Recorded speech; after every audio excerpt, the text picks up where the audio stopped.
hace un tiempo cuando tuve la oportunidad de recibir de manos del mismo Ricardo este libro, Líder, el hombre de poder. Me dio mucho gusto, nuevamente por la persona que es y por el impacto que tiene y podrá tener para las diferentes comunidades educativas, no solo las del TEC de Monterrey. Y más aún cuando en uno de los múltiples viajes que tenía por ahí me puse a leer el libro, y he de confesarle a Ricardo que por poco pierdo el avión, físicamente, nomás, si textualmente estaba pasando eso. Y este camino de tolteca, de liderazgo con corazón, me hizo aprender muchas cosas, recorrer esa faceta y esa visión con la que llega Ricardo a reconocer todo este resurgimiento del liderazgo y de las personas que de alguna manera tienen esa oportunidad y esa responsabilidad. Y reflexionando al respecto, decía yo cuánto conocimiento hay aquí para transmitirlo a los jóvenes.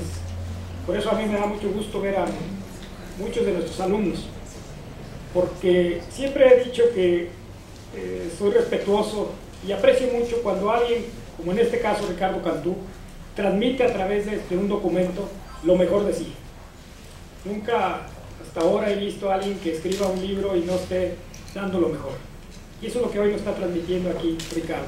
Esa visión que, a pesar de ser un extraordinario expositor, a veces se nos queda corta.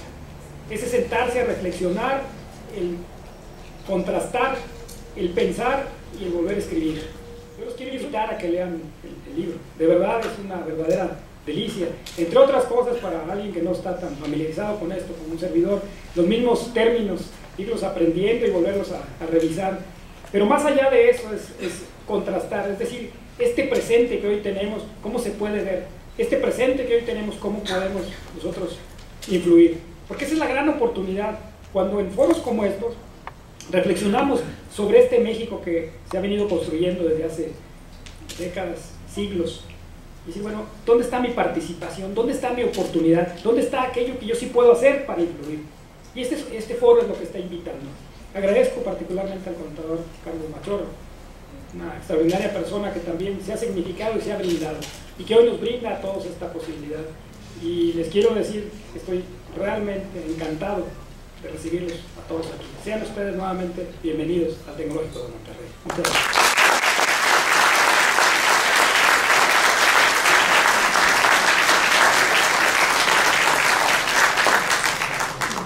El maestro Miguel Ángel Granados Chapa es un destacado periodista mexicano. Parte de su formación académica se dio en la Universidad Nacional Autónoma de México, donde cursó de manera simultánea las licenciaturas de Periodismo y Derecho, para después estudiar el doctorado en Historia por parte de la Universidad Iberoamericana. A lo largo de sus más de 30 años de trayectoria, Miguel Ángel Granados Chapa ha sido merecedor de innumerables reconocimientos, algunos de los cuales son Premio Nacional de Periodismo 2004 por su trayectoria periodística, Premio Nacional de Periodismo 2006 por su columna periodística, Medalla Belisario Domínguez del Senado de la República. Tiene la palabra el maestro Miguel Ángel Granados Chapa. Me alegra mucho conocer este campus, esta instalación formidable del Instituto Tecnológico de Monterrey. Me alegra haber sido invitado por Ricardo Cantú, a quien conozco hace muchísimos años y del que tengo constancia de su tesón, de su esfuerzo permanente por el mejoramiento de su propia persona y de las personas que están recibiendo su influencia y sus enseñanzas. Me alegra participar en una reunión en el Instituto Tecnológico de Monterrey. No lo diré con falsa modestia, pero aprovecho la oportunidad para invitarlos porque en octubre próximo el plantel sur, el que está en Tlalpan del Instituto Tecnológico de Monterrey, va a organizar una reunión en torno de mi trabajo periodístico, lo cual me satisface particularmente. Como ustedes saben, en el Tecnológico de Monterrey, en ese plantel, hay la carrera de periodismo, lo cual me ha parecido un acierto porque desde que hace muchos años se estableció la carrera de comunicación, algunos planes de estudio, no digo los del Tecnológico de Monterrey, pero algunos planes de estudio diluyeron el carácter, la sustancia de esa carrera y generaron una hibridez en donde no se sabe, en último término, qué clase de persona se forma.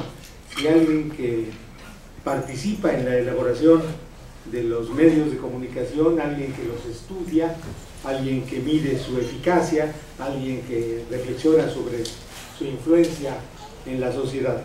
En cambio, en la carrera del plantel de sur del Tecnológico de Monterrey, volvieron al origen, a la carrera de periodismo propiamente hablando, sin perjuicio de que en otros planteles, y me parece que allí mismo sigue impartiéndose la carrera de comunicación, pero era a mi juicio necesario y me pareció plausible la idea de que se vuelva a estudiar propiamente hablando periodismo, que es algo distinto, para lo cual se requieren destrezas diferentes de la carrera de mayor amplitud pero de menor exactitud, que es la de comunicación. Al ser presentado con toda amabilidad, nuestro presentador cometió un error, no, por supuesto no deliberado, cuando habló de que soy el principal editorialista del periódico Reforma. No soy el principal editorialista, soy el que escribe más. Escribo 6 veces a la semana, nadie más que yo lo hace, y tengo ciertamente un espacio privilegiado en el frontispicio de la sección editorial. Eso, que son diferencias del periódico Reforma, del grupo Reforma, que como ustedes saben tiene una matriz regiomontana. El periódico Reforma nació de un fenómeno semejante al que rige la vida de este establecimiento. En un país centralista como el nuestro, normalmente la influencia creadora, la influencia generadora de nuevas ideas, de nuevos planteamientos, de nuevas formas de hacer y de decir las cosas, van del centro a la periferia. La periferia a menudo, particularmente la que está más lejos del centro, es como tributaria de lo que se hace en el centro. En el caso del Tecnológico de Monterrey y en el caso de Reforma, me interesa por eso establecer este paralelismo, esta identidad entre ambas instituciones. El fenómeno ocurrió al contrario. El Instituto Tecnológico de Monterrey ha ido esparciéndose por todo el país. Supongo que ahora no hay entidad de la República en donde no haya una presencia del Tecnológico de Monterrey. Por lo pronto, en Hidalgo, que es mi tierra, que como decimos en Pachuca es la casa de ustedes, hay hace ya un tiempo un plantel del Tecnológico de Monterrey. Me interesa adelantar mi oriundez porque uno de los motivos por los cuales me interesó la lectura de este libro es porque el camino tolteca, los toltecas, nos conciernen directamente a los hidalguenses. Hay dos centros principales, dos vestigios principales de la cultura tolteca, uno en el Estado de México, Teotihuacán, y otro, Tula, en el Estado de Hidalgo. De modo que la herencia viva, la herencia presente de los toltecas forma parte de mi entorno, de mi educación sentimental. Por eso la evocación a esta cultura me resulta interesante. Pero les decía a ustedes que el Tecnológico de Monterrey, habiendo nacido en la capital de Nuevo León, se ha volcado, ha desparramado su influencia en toda la República, y el periódico Reforma es resultado de un fenómeno semejante. El periódico El Norte, que se edita desde 1938 en la ciudad de Monterrey, ha tenido un desarrollo tal que le permitió venir a la Ciudad de México y luego establecerse en otros lugares como Guadalajara. Y de modo indirecto ejerce su influencia en otras muchas ciudades. El periódico Reforma hace la sección nacional de muchos periódicos en otras entidades, tan distantes como Durango o Cancún. Hay periódicos en esas ciudades y en otras que no enumero porque no es el caso, que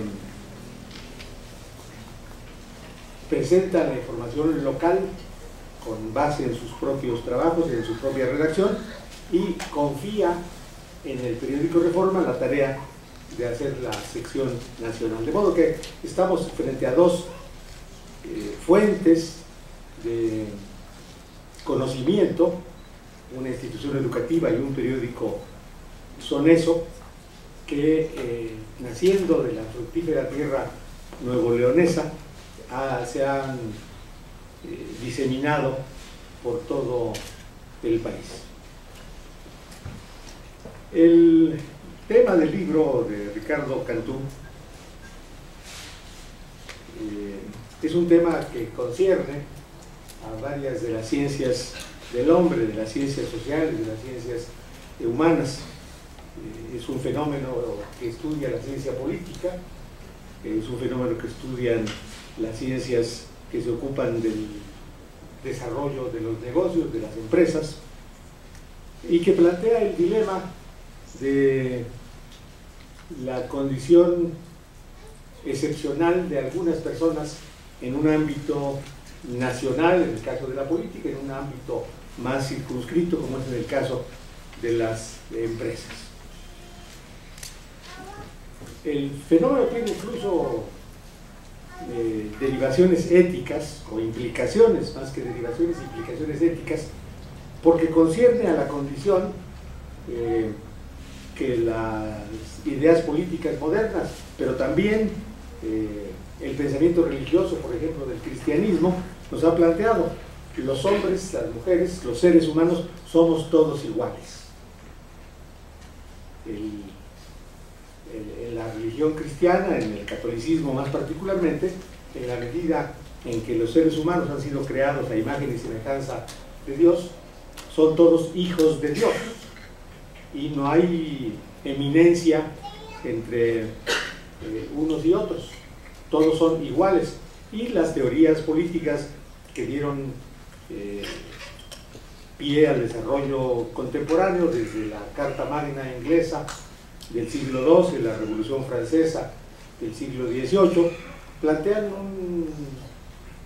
una afirmación semejante: todos los hombres nacen iguales. Pero apenas se indaga un poco en la profundidad de esta afirmación, va apareciendo un estorbo al razonamiento, que es la comprobación de que todos los hombres son iguales, pero hay unos más iguales que otros. Esa regla de igualdad, ese mandamiento, ese principio de igualdad, por sí mismo, paradójicamente, dialécticamente, genera excepciones y permite el surgimiento de personas de excepción, que sin perder su condición de igualdad frente al resto, desarrolla dotes que le permiten mandar sobre otros o impulsar el desarrollo de otros, como un motor, como una fuerza impulsora.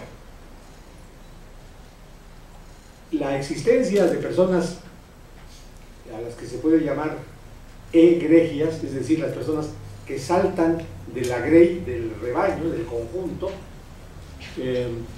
es un problema político, un problema ético, un problema de organización de los grupos de trabajo, porque el líder puede convertirse en jefe con disminución de la condición humana de los liderados, de los jefaturados, de los que resultan al mando del jefe.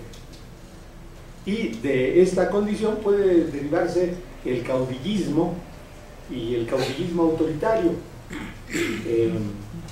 en el régimen nazi, la manera de hablar de la cabeza de la sociedad organizada bajo los principios nazis es el Führer. El Führer es el jefe, pero es un jefe incontestable, cuya palabra no puede ser refutada. La derrota alemana en la Segunda Guerra Mundial provino justamente de esta deformación del liderazgo. El que no hubiera un poder que contrastara las decisiones de Hitler, del Führer, del jefe, arruinó a Alemania en último término, porque el líder tiene que, para hacerlo verdaderamente, tiene que abonar el terreno en torno suyo para que florezcan opiniones que sean capaces de, no de oponérsele para disminuir su influencia, pero sí para aminorar, para acotar su poder. Un jefe sin contrapesos, que resultan no solo de una posición jerárquica, sino de la inteligencia, de la capacidad de razonamiento, es un jefe en peligro de convertirse en un líder autoritario, con gran riesgo de cometer errores, porque no puede, porque reniega de la condición de igualdad de sus dirigidos, no les admite la posibilidad de cuestionar sus decisiones y queda a merced de sí mismo, de sus propios errores, sin la posibilidad de que la influencia de su entorno, de su alrededor, corrija sus desviaciones. Tenemos pues que el liderazgo existe y hay en consecuencia en una institución educativa, en una institución formadora de personas, hay que estudiarlo porque forma parte, la noción del liderazgo y su ejercicio forma parte del equipaje de instrumentos de que las escuelas, una escuela de negocios, una escuela de ciencia política, dota a sus estudiantes. Por lo que he leído en las palabras introductorias de este libro, el Instituto Tecnológico de Monterrey, el campus de Lago de Guadalupe del Estado de México, zona centro se llama formalmente, percibió algo que es notorio, pero que requiere ser explícito. En general, buena parte de las teorías sobre el desarrollo empresarial y específicamente respecto del liderazgo provienen de culturas distintas de la nuestra, norteamericana principalmente, europeas o japonesa en algunos casos. Nadie puede ponerle aduanas, fronteras al conocimiento.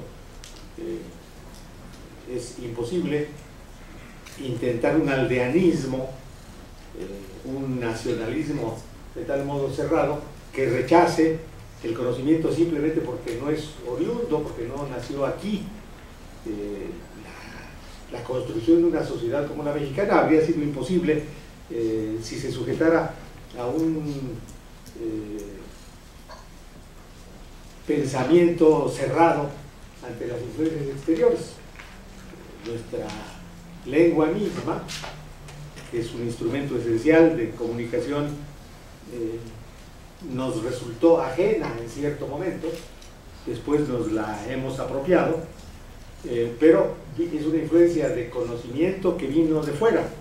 Y las teorías políticas, la teoría democrática, esa que plantea una aspiración que en nuestro caso nos ha rehuido, es renuente a que nos la apropiemos y la practiquemos plenamente, viene de fuera, son doctrinas extranjeras, las del pensamiento liberal democrático que funda las democracias de todo el mundo, las europeas y la de Estados Unidos, la división de poderes, el balance entre el poder legislativo y el poder ejecutivo, son nociones surgidas en otras latitudes que hemos procurado hacer nuestras no necesariamente con el resultado que hubiéramos querido.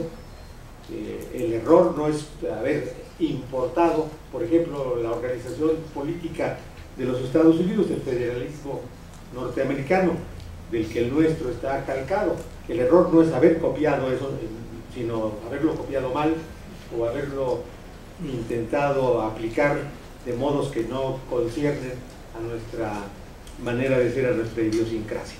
Ese planteamiento ha ocurrido en este establecimiento educativo, y entonces, teniendo en cuenta que las doctrinas sobre liderazgo, las teorías, las nociones sobre liderazgo tienen esta procedencia, que no es evitable en sí misma, pero que requiere un contrapeso, un estudio del liderazgo de acuerdo con nuestra idiosincrasia, con nuestro modo de ser, para que no resulte un traje mal hecho que nos quede grande, que nos haga sentir incómodos. Hay que empezar a pensar nociones de negocios, teorías de negocios, la teoría del liderazgo, con base en nuestras propias raíces. Por eso se ha establecido una colección de liderazgo mexicano, cuyo propósito, según entiendo al leer las palabras introductorias, es fomentar esta creatividad del pensamiento que se genera, que se enriquece aquí, con una mirada nueva, con un enfoque que permita que lo que se ha estudiado sobre el liderazgo empresarial y social en el mundo se combine con nuestras tradiciones, con nuestra herencia, con nuestra cultura. Y el primer resultado de ese esfuerzo deliberadamente surgido aquí es este libro de Ricardo Cantú, El camino tolteca del liderazgo con corazón.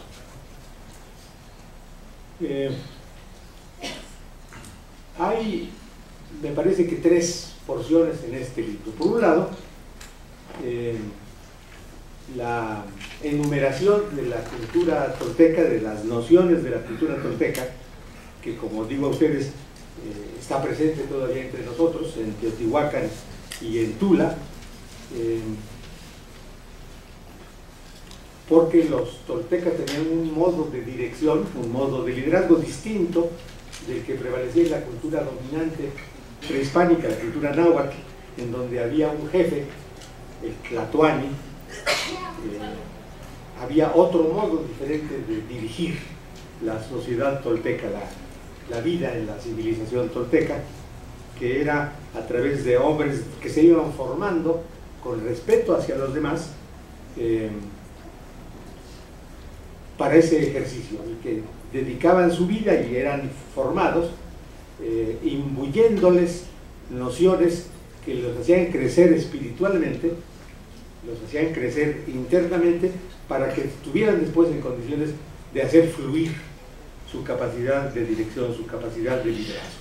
Entonces el libro estudia los diversos pasos, las diversas etapas, las facetas del desarrollo del líder hombre de poder. Una de las tesis de que arranca el libro es que el líder es un hombre de poder, capaz de hacer que otros hagan voluntariamente lo que el líder quiere, y no hay burla ni paradoja en eso. Cuando se dice el líder puede hacer que voluntariamente otros hagan, parece que se está uno burlando y empleando el adverbio voluntariamente de modo engañoso. Si así fuera, estaríamos en presencia de un manipulador y no de un líder. El líder justamente es capaz de ejercer una influencia tal sobre aquellos a quienes dirige, que los penetre de las convicciones y del impulso, que los hagan hacer por cuenta propia lo que el líder quiere que se haga, sin que obedezcan a una disciplina autoritaria, a un poder que imponga contra la voluntad de los dirigidos los propósitos del dirigente. En eso consiste, hasta donde me parece entender una de las nueces de este libro. Esta noción de que se encabeza, de que se es líder, se ejerce el poder que es característico del líder cuando se hace que voluntariamente el dirigido haga lo que el líder quiere, pero con apego estricto a las palabras, voluntariamente, no engañado por el líder, sino convencido de que hay que hacer lo que el líder ha propuesto, no solo porque lo proponga el líder, sino porque voluntariamente se llega a la misma conclusión. El camino tolteca se compone de varios pasos que el autor enumera de la siguiente manera. El Macehual es el principio del líder. El Macehual, llegar a la conciencia, con SC para subrayar lo que tiene de relación con la formación interior de las personas. El segundo estadio, la segunda fase del desarrollo de los líderes, es el tecitil, construir la congruencia. El guerrero, que es el que disfruta la batalla y el cambio. El tlanatini, que guía, conforta, corrige y suelta. Porque una de las características del líder debe ser el no aminorar la autonomía de la voluntad de los dirigidos, no apropiárselos, no impedirles su propio desarrollo, sino prepararlos para que vuelen por sí mismos. Esa es la culminación del camino tolteca. Esa es la primera parte, pues, del libro, la parte más amplia, que le da título y sentido al libro, la enumeración del camino tolteca al liderazgo con corazón. Hay una segunda parte muy importante, que es la crítica al liderazgo falso, al liderazgo engañoso, al liderazgo autoritario. En varios momentos se percibe, sin que sea necesario que el autor lo diga, se percibe a través de Carlos Castaneda, el célebre antropólogo que condujo a buena parte del mundo occidental al convencimiento de que hay zonas de civilización, de pensamiento, de cultura que nos parecen extrañas, que nos parecen hasta menores, solo por el hecho de que ignoramos su esencia. Pero Octavio Paz tuvo por enormemente valiosas las enseñanzas de don Juan, este indio, don Juan Matus, a cuya lección permanente se refiere el libro de Carlos Castaneda. Octavio Paz está presente en el libro sin que se le cite necesariamente. Está presente por el respeto que indujo a tenerle a don Juan Matus y a Carlos Castaneda y a lo que el diálogo de ambos representa para la sociedad occidental y cristiana. Está presente de otra manera en la segunda porción a la que quiero referirme. La crítica al liderazgo torcido emplea una palabra derivada de una de las nociones más difundidas del laberinto de la soledad, el conjunto de ensayos que dio un lugar en el pensamiento occidental a Octavio Paz.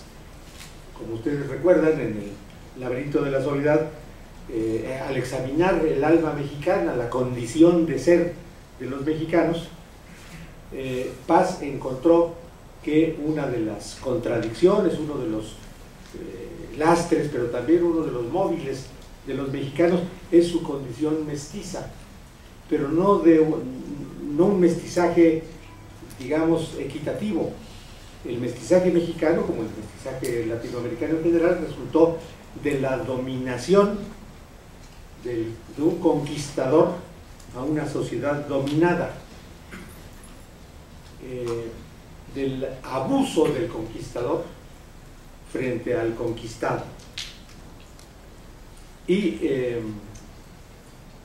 Paz encuentra que una de las expresiones más frecuentemente utilizadas en el lenguaje coloquial explica esta manera de ser del mestizaje mexicano. Los mexicanos, obviamente no lo digo en relación con nadie de los presentes, somos, como mexicanos, como sociedad, como cultura ancestral, hijos de la chingada. Es decir, de la mujer violada, de la mujer tomada por asalto, de la mujer tomada por la fuerza. Los hijos de la mujer violada, de la mujer tomada por la fuerza, tienen una contradicción esencial, que es el odio al padre que abusó de la madre, que le hizo concebir contra su voluntad el ser que es el que constituye la nación mexicana. De esta noción esencial se derivan, también verbalmente, otras palabras que explican nuestro modo de ser. De la palabra chingada se derivan los actos torcidos, los actos irregulares, indebidos, impropios, las chingaderas, eso que uno rehúye, eso que uno reprocha.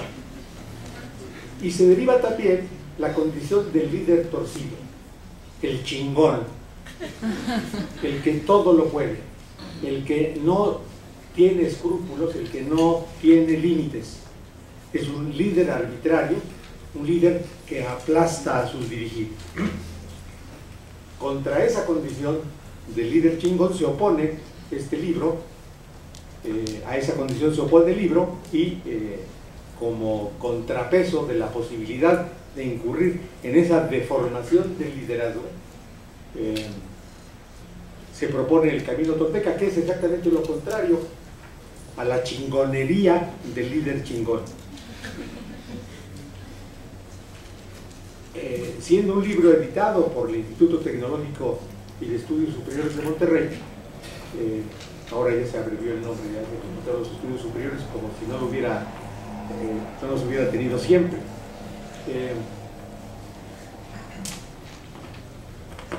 Es un libro pedagógico, no es un libro para llevarlo en una materia específica, pero es un libro que enseña. Diríamos, en cierto sentido, que Ricardo Cantú ha escrito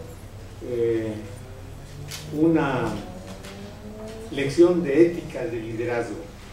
Podríamos decir que este libro son las enseñanzas de don Ricardo. Y una de las enseñanzas es evitar, desde el punto de vista de la ética y desde el punto de vista de la eficacia, que es un valor necesario en la conciencia y la práctica empresariales, hay que evitar el ser un líder chingón. No hay que buscar el ser un líder chingón, hay que borrar el prototipo de líder de esa naturaleza como si fuera aquello a lo que deberíamos aspirar. Y luego el libro concluye con una renovación, una ampliación, una profundización de una de las nociones que están en boga en el ámbito empresarial, la responsabilidad social. Se ha introducido en la doctrina, en la teoría de los negocios, en la sociología de las empresas, esta noción de la responsabilidad social, las empresas socialmente responsables. Muchas de ellas la utilizan solo como un lema publicitario, como una marca que mejora la imagen o que busca mejorar la imagen de las empresas, pero tiene un sentido profundo. Ricardo Cantú propone ir más allá todavía de la responsabilidad social. Las empresas no existen en el vacío, como tampoco una institución educativa como la que aquí hoy me hace el honor de recibirme. Tienen un entorno, su producción, su hacer genera consecuencias, y las empresas tienen que tener conciencia de esas consecuencias. No es válido que los fabricantes de las pilas las fabriquen y se desentiendan de lo que pasa con ellas, como si no generaran un problema importante en la vida social. No es tampoco válido que los fabricantes de papitas saladas las pongan en el mercado con el propósito de que sustituyan alimentación verdaderamente nutritiva, sin que cobren conciencia de las consecuencias de producir un alimento que ya se conviene generalmente en llamar chatarra. Las empresas que producen algo riesgoso están particularmente llamadas a ejercer la responsabilidad social, a actuar de tal modo que se atenúen las consecuencias perniciosas de su propio hacer y se mejoren las condiciones de la producción. El libro de Ricardo Cantú concluye proponiendo que la responsabilidad social sea una responsabilidad profunda, que tiene que ver con las nociones de los pueblos originarios, no solo el tolteca, sino otras culturas de otros países, las culturas indias de Canadá, por ejemplo, a las que cita el autor, que fuerzan o invitan por lo menos al compromiso con la naturaleza. Una deformación de la vida moderna contemporánea, de la vida contemporánea, ha consistido en olvidar que no hay ninguna acción humana que sea impune respecto de la naturaleza.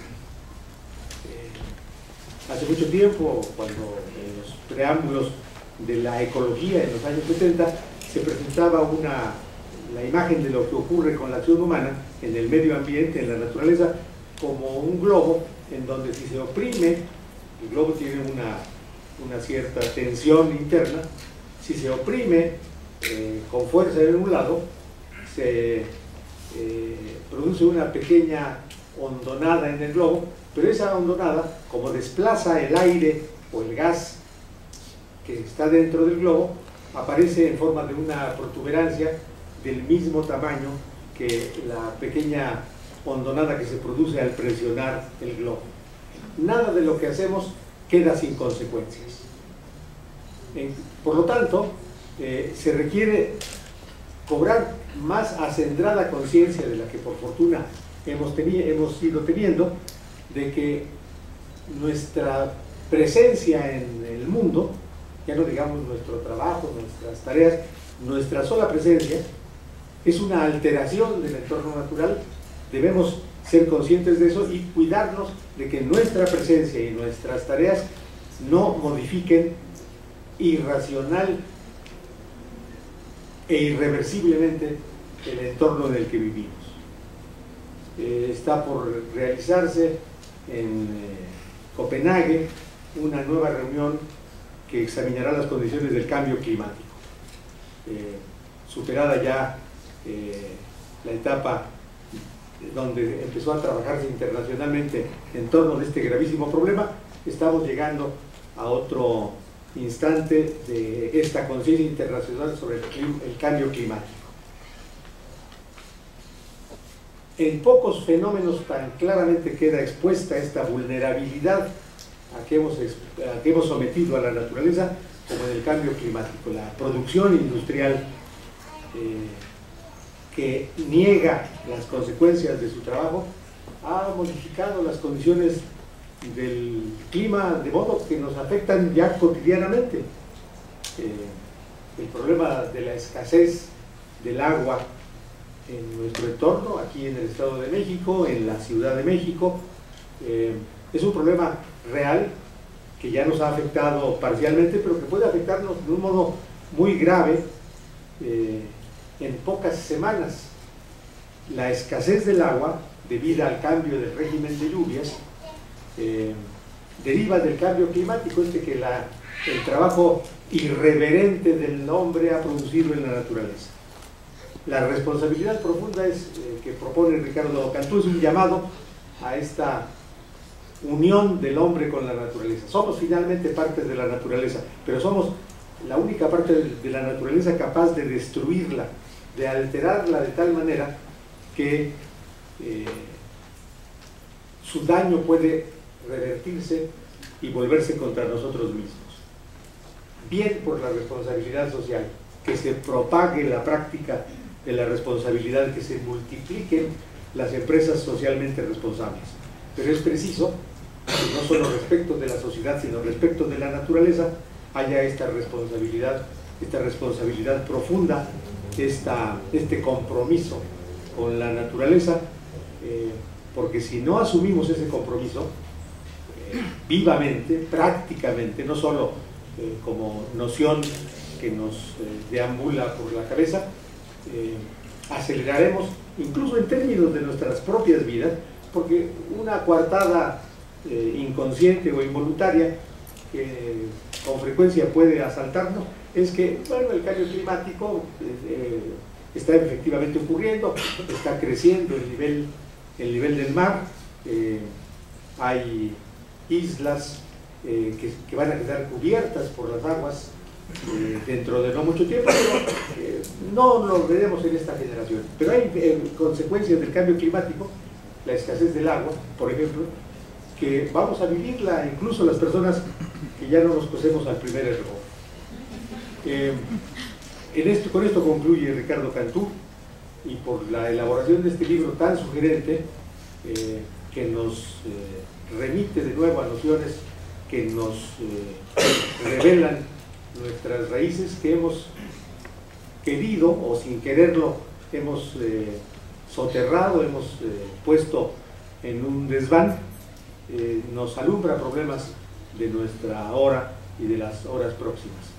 Está aquí el nieto de Ricardo Cantú. Por bien del nieto de Ricardo Cantú, de los muchos nietos que están ya alentando sobre la faz de la tierra, por el bien de nuestros hijos y hasta por el bien de las generaciones presentes, tenemos que cobrar conciencia de esta responsabilidad profunda que es imperioso asumir. Muchísimas gracias.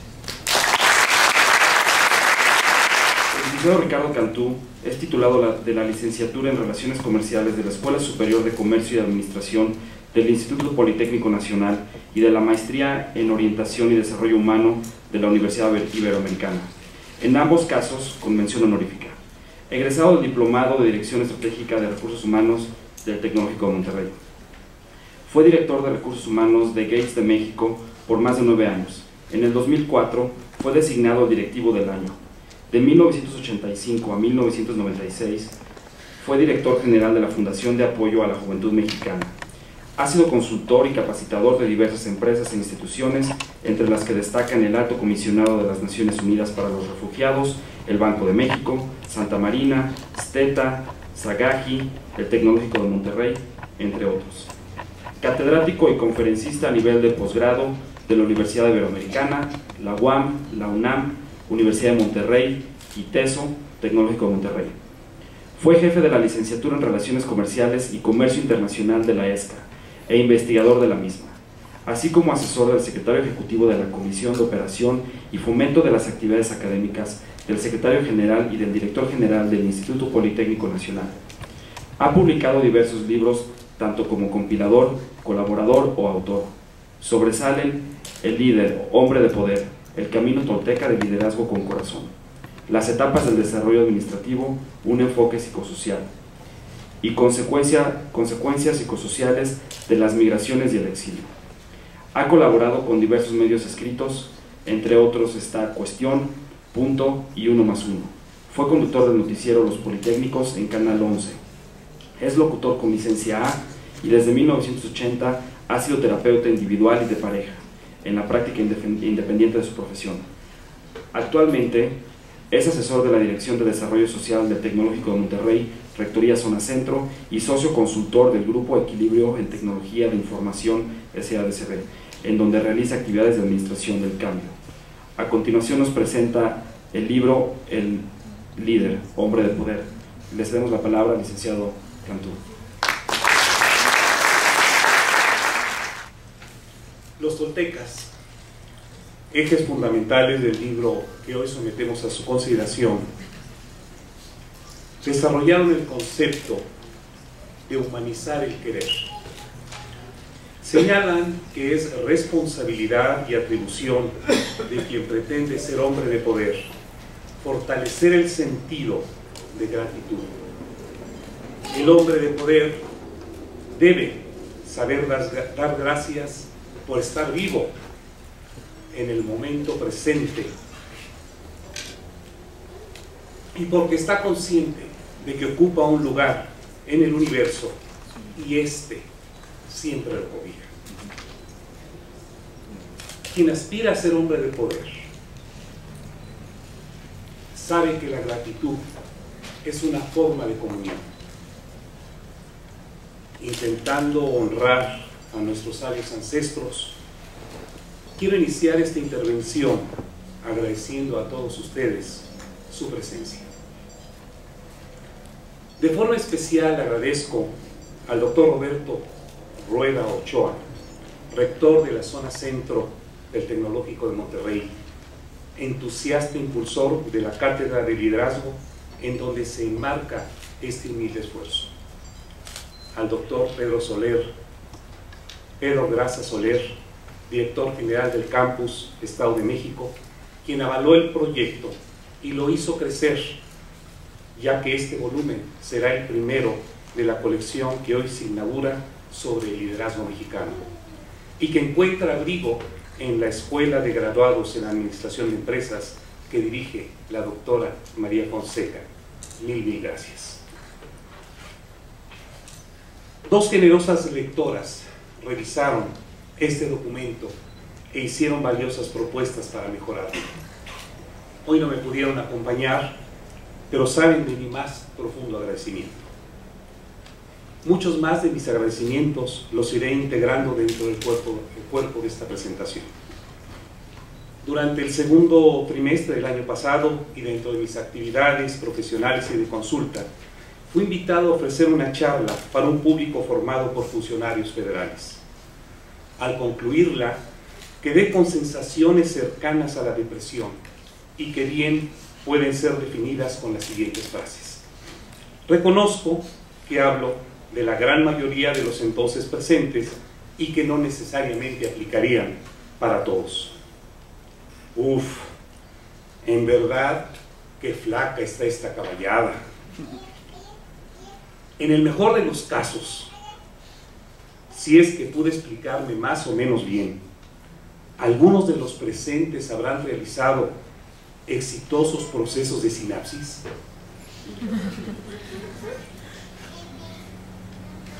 Si por fortuna algo escucharon, habrán retenido algún concepto y más aún, lo aplicarán en el ejercicio de sus tareas de servidores públicos.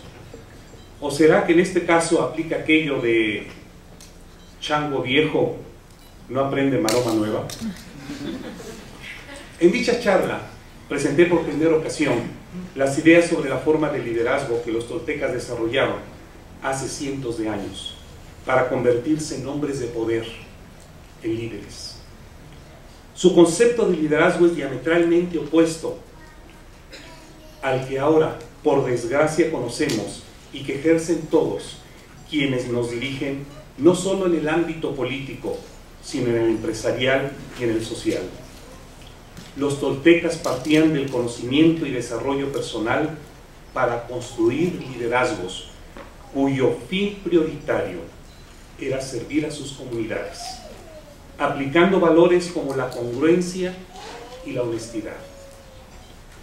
Nuestros sabios ancestros reconocían que la tarea de ser líder requería la vida toda, así como la impecabilidad en cada uno de sus actos. Ellos definieron un proceso para, una vez cubiertas las confrontantes y apasionantes asignaturas vitales que planteaba, llegar a ser hombre de poder o líder. Hoy se podría hablar de un método constructivista fundamentado en experiencias significativas. Así, el alumno iba pasando de ser más igual a ser discípulo, luego guerrero y finalmente llegar a Tlamatini. Quien arribaba a este honroso nivel usualmente lo hacía con los años y la sabiduría a cuestas.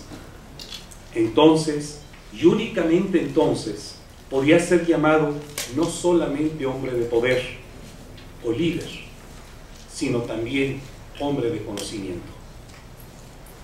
Los primeros 5 capítulos del libro que hoy presentamos a su consideración nos llevan a recorrer el emocionante proceso ligado a estos 4 niveles, también llamados Tezcatlipocas.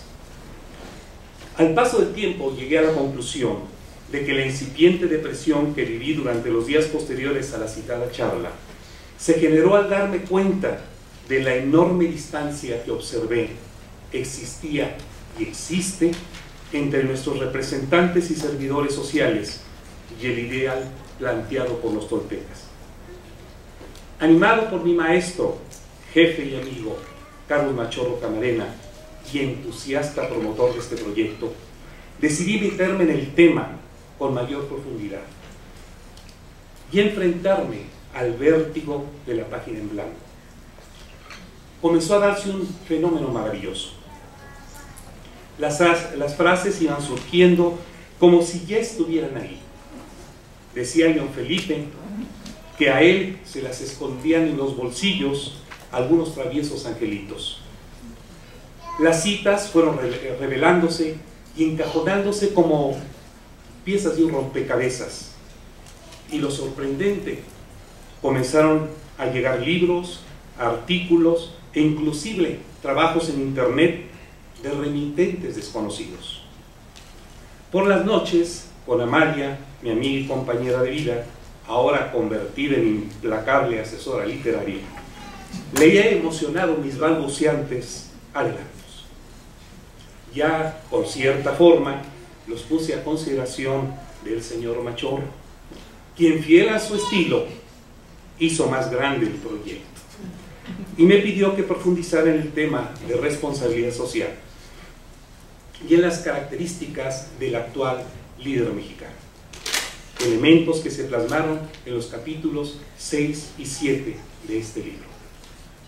Espero que les sean sugerentes los conceptos de responsabilidad fundamental y del síndrome de chingón que ahí se plasman. Puedo adelantarles que nuestra soberbia sociedad occidental ha olvidado todo el impresionante conocimiento que los grupos indígenas tienen de siglos sobre el cuidado, protección y comunión con nuestra madre tierra. Queridos amigos y amigas, debo de hacer frente a ustedes 2 confesiones. Sé, en primera instancia, que si algún mérito puede tener este libro, es la recopilación de voces y los escritos de muchos quienes ya habían plasmado ideas al respecto. Una buscadora incansable, Debbie García Escamilla, me puso en contacto con los 4 Tezcatlipocas, deidades de nuestros ancestros, a quienes también agradezco el permiso para retomar estos temas y hacerlos públicos. Espero estar a la altura de sus enseñanzas. La segunda parte es una frase del jesuita Pierre Teilhard de Chardin. En las ciencias sociales, el objeto y el sujeto de la investigación suelen confundirse. Tenía razón. Estas páginas impresas que hoy se presentan han movido toda mi estructura. Diría que a estas alturas del partido me ha obligado a aprender maromas nuevas y la verdad es que aún no las domino del todo. Por ejemplo, he tenido que poner a prueba la congruencia entre mis actos y mis dichos. Y sin duda, muchas circunstancias me han forzado a cuestionar mi importancia personal. He tomado conciencia de que mi vejez la estoy construyendo día a día si pretendo acercarme al ideal plasmado por los toltecas. Vaya, con eso de la responsabilidad social y la responsabilidad fundamental, concepto acuñado en este libro, me pregunté sobre lo correcto que era manejar una camioneta de 6 cilindros y fabricante por excelencia de contaminantes. Es decir, sujeto y objeto, escritor y escrito, se fueron amalgamando. Sé que a partir de que el libro comenzó a circular y que deseablemente atrape a algunos amables lectores, tendrá vida propia. Si me permiten la licencia de soñar con algunos deseos para él mismo, les diría: espero que sea una humilde semilla de esperanza, que caiga en quienes estén cansados de los líderes corruptos, incongruentes, usadores, mentirosos e inclusive cínicos, que por desgracia pululan en nuestra sociedad. Lo que hoy vivimos se debe a que nos hemos olvidado de quienes invertían la vida toda en desarrollar el arte de ser líder al servicio de sus comunidades, sin buscar nada a cambio. Desearía que fuera un mapa para estudiantes, profesores, empresarios, emprendedores, amas de casa, profesionistas independientes, pero sobre todo para los jóvenes, que les permite explorar a partir de la sabiduría ancestral caminos llenos de sentido y dignidad, senderos de congruencia y realización, vías de servicio desinteresado para construir mejores comunidades y con ello un mejor país. Los toltecas nos mostraron que los verdaderos líderes se hacen por medio de un largo y profundo proceso de construcción personal. Si me invitaran a un círculo de visiones, como acostumbraban nuestros ancestros, y envalentonado por la compañía de tales hombres de conocimiento, soñaría que este libro caiga en manos de algún político actual o un alto empresario sin conciencia, y oh milagro lo atrapara. Que los restos que todos compartimos de sangre indígena se activaran en su corazón y que se enfrentara a un profundo proceso de recapitulación, como lo proponían los toltecas. Que se enfrentara a su espejo humeante, al Tezcatlipoca que todos tenemos por heredad. Que confrontara sus incongruencias, sus mentiras y su cinismo, y que decidiera por la ética, por conservar a nuestra madre tierra, que en verdad sirviera a su comunidad y que no buscara solo los objetivos económicos que han sido su vía de actuación como líder. De una manera especial, quiero agradecer a don Miguel Ángel Granado Chapa, que haya distinguido con su presencia al Instituto Tecnológico y de Estudios Superiores de Monterrey. Don Miguel Ángel, además de haber nacido en Hidalgo, asentamiento por excelencia de los toltecas, es un obligado punto de referencia en cuanto a sus opiniones sobre el acontecer nacional. Ahora es miembro de la Academia Mexicana de la Lengua y recientemente, y con toda justicia, recibió el más alto reconocimiento que el Senado otorga a un ciudadano mexicano: la presea Belisario Domínguez, en atención a su larga y fructífera carrera como libre pensador y comunicador. Si en nuestro país se han logrado ciertos atisbos de conciencia, la postura valiente y comprometida de don Miguel Ángel sin duda ha contribuido a ello. Además, fue muy valeroso hace ya casi 20 años, cuando, sin conocerme, tuvo la paciencia de leer todos los jueves, por lo que es más significativa hoy su presencia, mis torpes esfuerzos para ligar una frase con otra, pero sobre todo darle cierto sentido comunicativo. Miguel Ángel, mil gracias por hoy honrar con su presencia este evento. En fin, este humilde esfuerzo me ha permitido vislumbrar que para formar líderes distintos no tenemos que voltear hacia afuera, sino hacia nuestro interior, a nuestras raíces, y redescubrir que somos orgullosos herederos de un grupo de hombres de poder, de hombres de conocimiento, intachables en su proceder, quienes servían con amor a sus comunidades, pero sobre todo sabían hablar con su corazón. Muchas gracias a todos quienes hicieron su parte para que hoy este libro esté listo para salir a sembrar. Muchas gracias al staff del TEC de Monterrey por su apoyo. Además, y atendiendo a las enseñanzas ancestrales, este libro sale a sembrar en luna nueva, lo cual augura una buena cosecha. De nueva cuenta, mil gracias.